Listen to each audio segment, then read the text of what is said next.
Right, so in the previous video we have seen how we can implement this logging functionality. So we have done quite a lot of authentication related stuff, and yeah, so I think now we can implement the necessary function to protect our routes. That is going to use these JWT tokens to impose those authentication related activities. So let's say so in this post routes, currently these APIs is publicly accessible by anyone, right? Which means you don't need to be an authorized user in the system in order to invoke these APIs, right? Which is not quite secure enough, right? Because anyone can do anything, and there won't be any governance in our application. There won't be any control of users, so it is highly insecure and risky environment, right?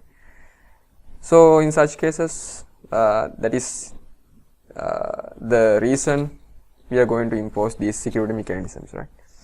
So that's why we have implemented JWT tokens as well. And yeah, now these routes should be protected by such cases, right? So for example, let's say if I invoke this get all post, right, currently it return every post without any security credentials that have been entered before, right? I mean, it is okay, but in certain cases, in the organizational purposes, we have to impose security for such APIs, right?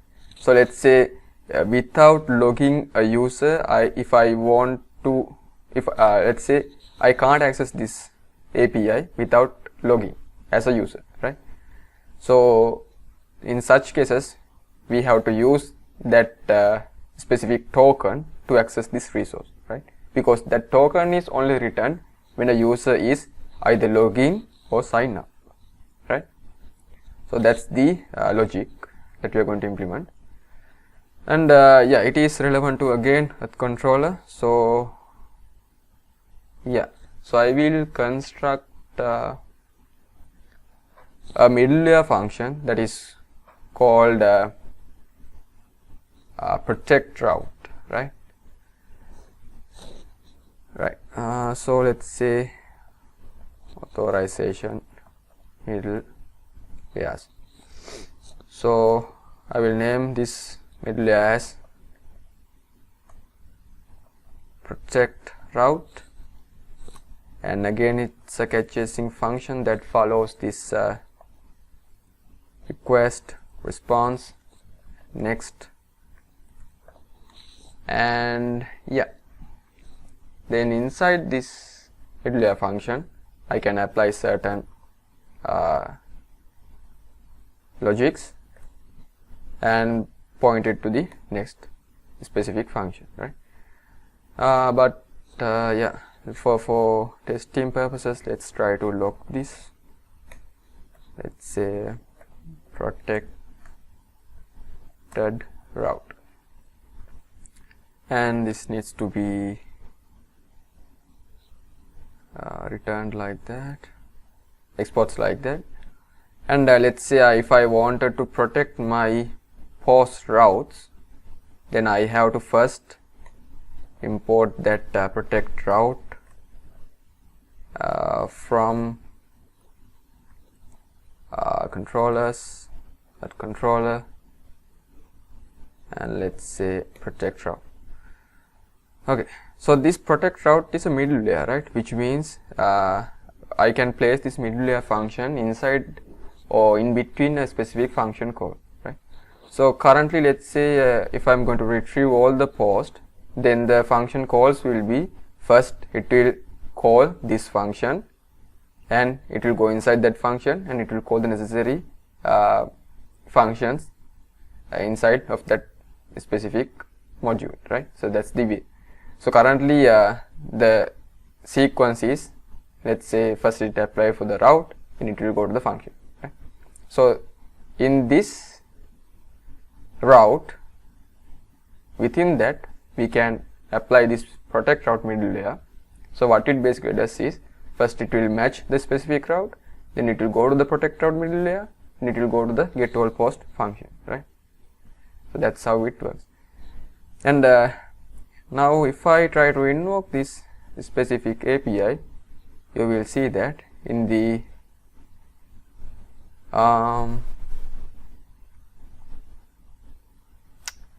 yeah, I think it is not called yeah, it should call, because the protect route will be applied when I try to get all the posts, right? Yeah, I have invoked the wrong API. So let me go to the get all post and let's try to send it again.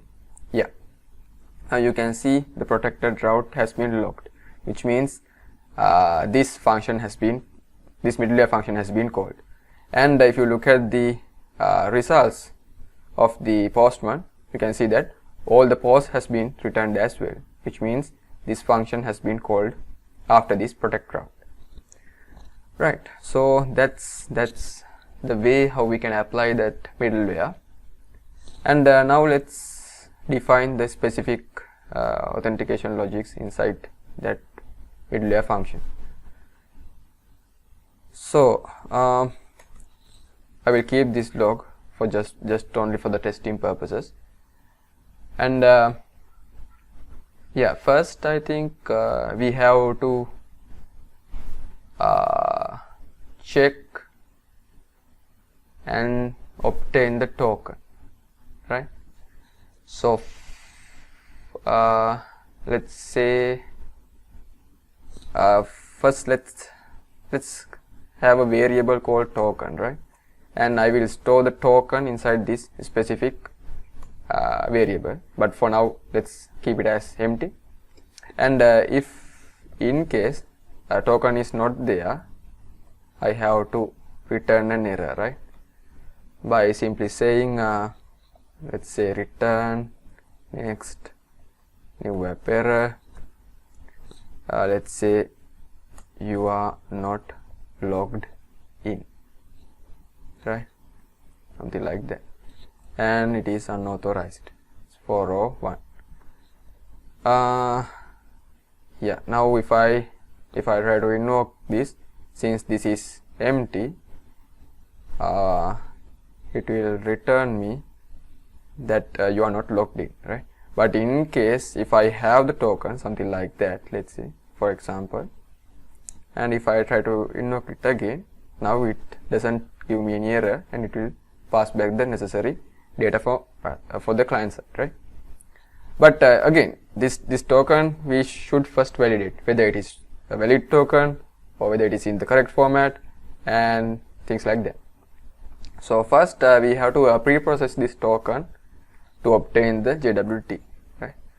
So let me have a comment by saying pre-process the actually it is not the token but the headers, right? And the headers are basically authorization headers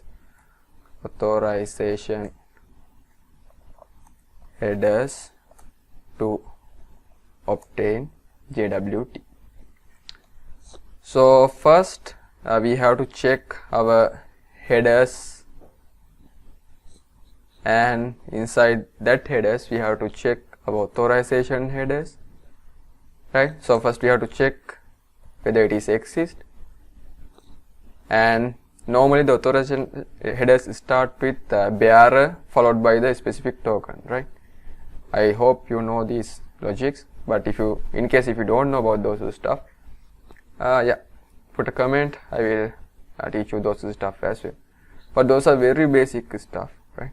In the JWT, the token followed with the keyword called bearer, right? So bearer and the space, and there will be JWT token, right? So that's the usual way. And we have to check whether it starts with that specific keyword, which is bearer, right? And if these stuff are passed, which means we have some sort of a token inside our authorization header, therefore we can take that authorization header from authorization, and we can split that out by space, and we can take the second element or the first index out of that specific array. Okay, I think now you may wonder what is this split is about, what is this space, what is this bearer. So yeah, so let me explain over here. So yeah, so normally the authorization header is something like that. So authorization header, and it is something like that, bearer and space, and there will be some sort of a token like this, right? So this is the bearer keyword and this is the token, and so this says split from this position, right, which means this space. So what JavaScript do is it will return an list of element like this, right? So this is the first element and this is the second element, but when it comes to the indexing, this is the 0th indexed element and this is the first indexed element, right? So we are obtaining the first index out of this list, which means we have that token and we can do the checkings, right? So that's the logic. And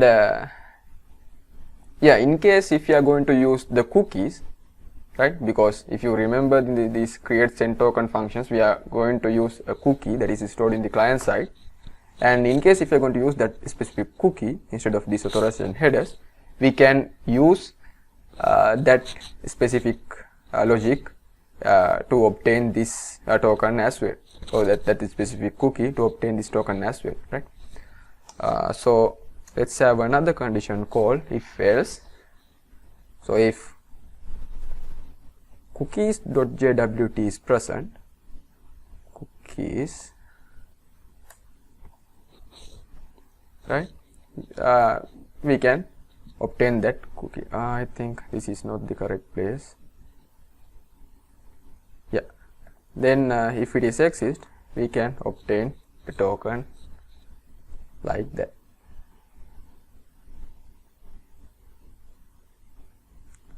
Request JWT cookie, right? So this is the two ways of obtaining cookie, right? So this is the first way.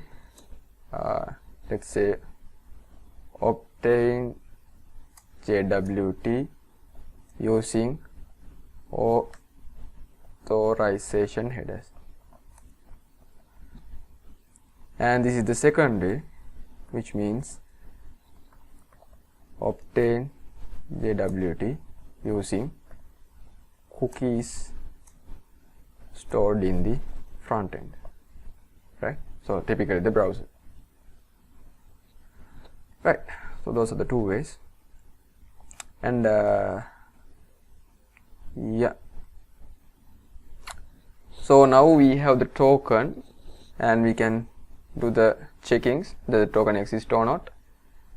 And second thing is basically we can decode that specific token, and we can obtain the data inside that token, right? So if you remember what inside in this token is, basically it consists the user ID, right? So first we have to decode this token and obtain the user ID. Then in our backend we have to check whether this ID exists, and if it is exist, which means there is a user, then we can grant the access, right? So that's the logic. So yeah, now let's decode and verify our token. So let's say decode and verify JWT. So first I will have a wait, and we need a package as well.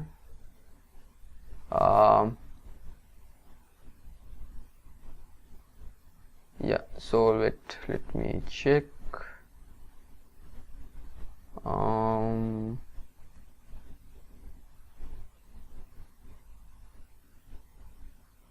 Right, I think maybe inside the JavaScript we have certain functionalities as well, so let's try to use those stuff because those stuff come by default. Yeah, so that is Promisify, right? So this Promisify is a function that is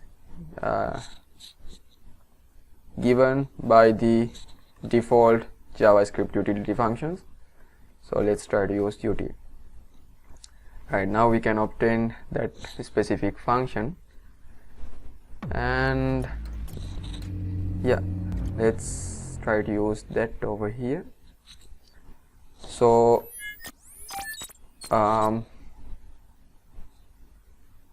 yeah, so we have to verify our token, right? So first this function will take what is the function that we going to evaluate. So this is JWT verify, and then we have to pass our token and the security key, right? So basically what this do is this Promisify function pass these parameters back to this JWT verify function, and it will obtain that specific request or return result and pass it back to the decoded variable, right? So the second parameter is basically JWT secret, right? So once this token and the JWT secret has been passed, it will verify that JWT token. So you can see that first it take the token and the secret, right? So we don't specify these options or any other stuff, but it will be quite okay, and it will return, right, a decoded token back to the user. Then decoded token will be stored in this decoded variable, right? So that's how it works. And yeah, so now what we can do is that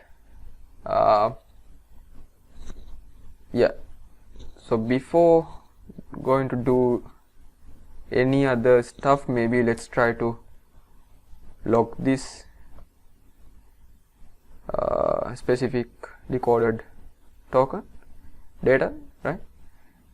And let's try to invoke our function, but now I think we have to specify our headers.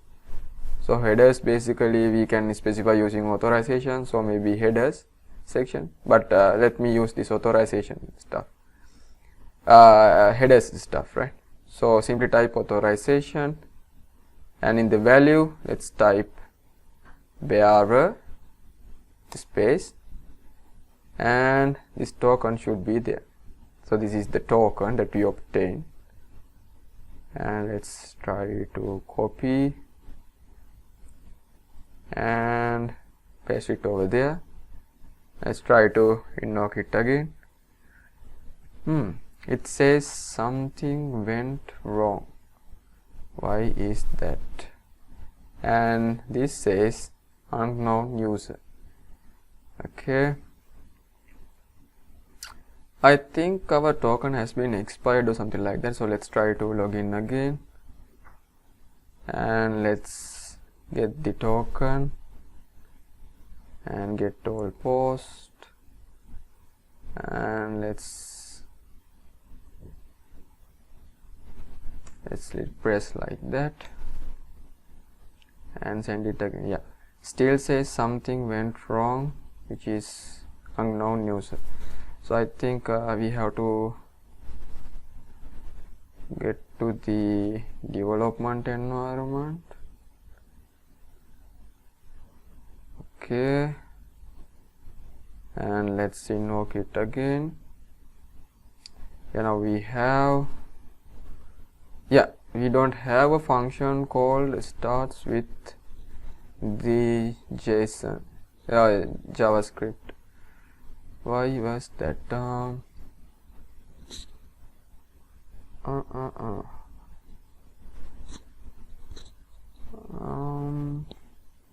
Yeah, we only using headers, right? So headers is a list. So what we need is headers authorization, right? So authorization is the field. Otherwise, if you are going to check whether list is start with a string, it is not logical, right? So that's the reason. Okay, so you have seen now how we can do the decodings, right? Because we have to switch the environments as well, right? So it has a better security now. Otherwise, if it displayed all the necessary errors in the production mode, then it is not quite good, right? So instead of that, now we have this perfect separation of node environments, and it makes us it makes the development life easier for us as well, right?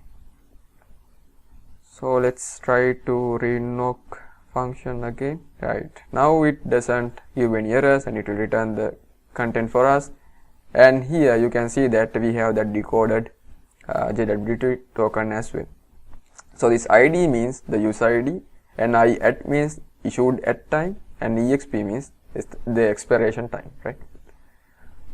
Okay, so everything works as we intended, and now I think we can check whether the user is exist or not, right?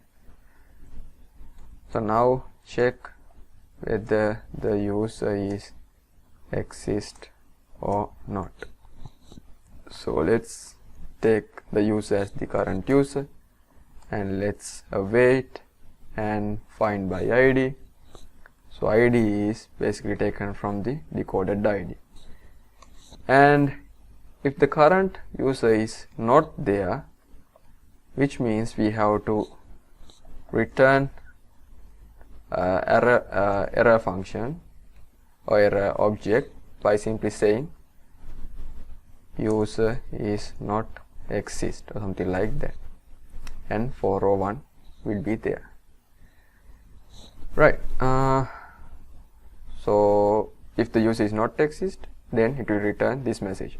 But I think now the user is exist with this specific ID.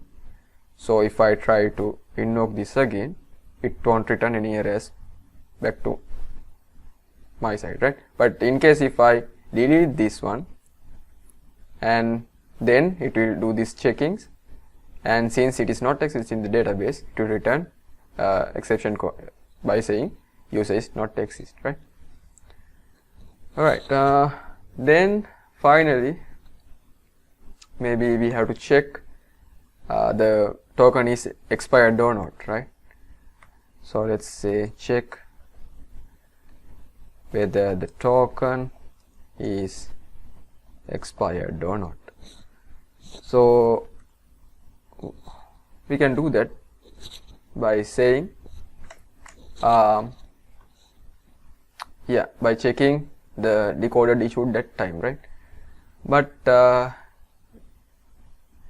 thing is these password checkings and the token related expiration checkings, those are all related to the user model, right? Specific user model.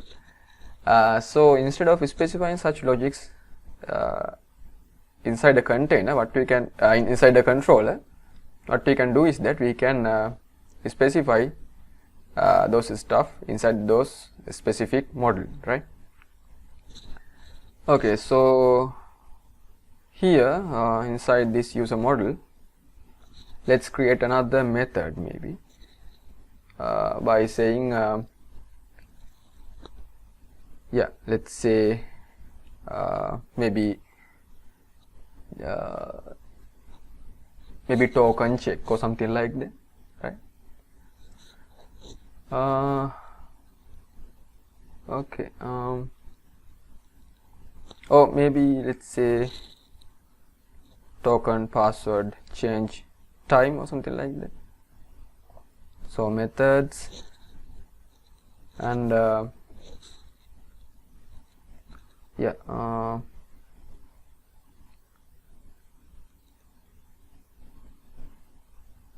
okay, let's say maybe, yeah, maybe let's say token away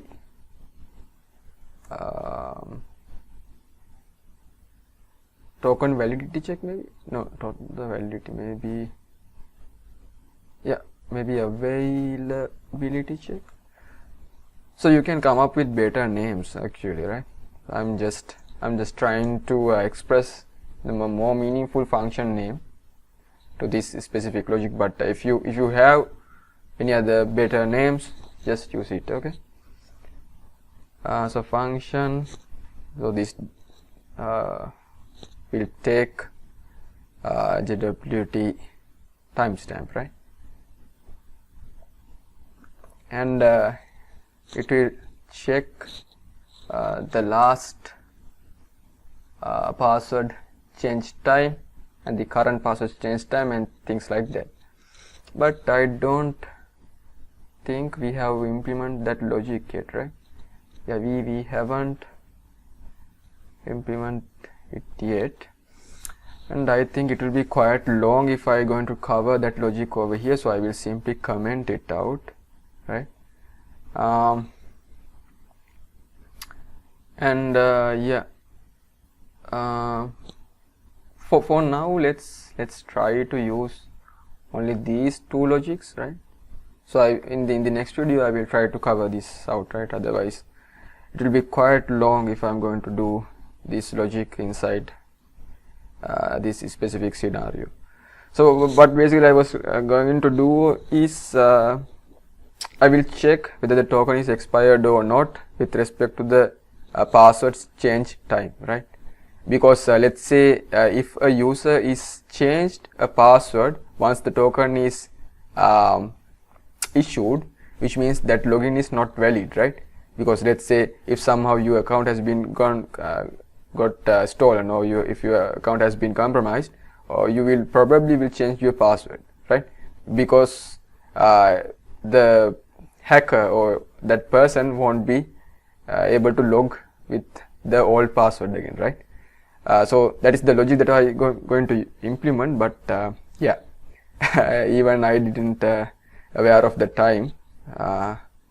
So yeah, because of that I will show that specific thing in the next video, and yeah,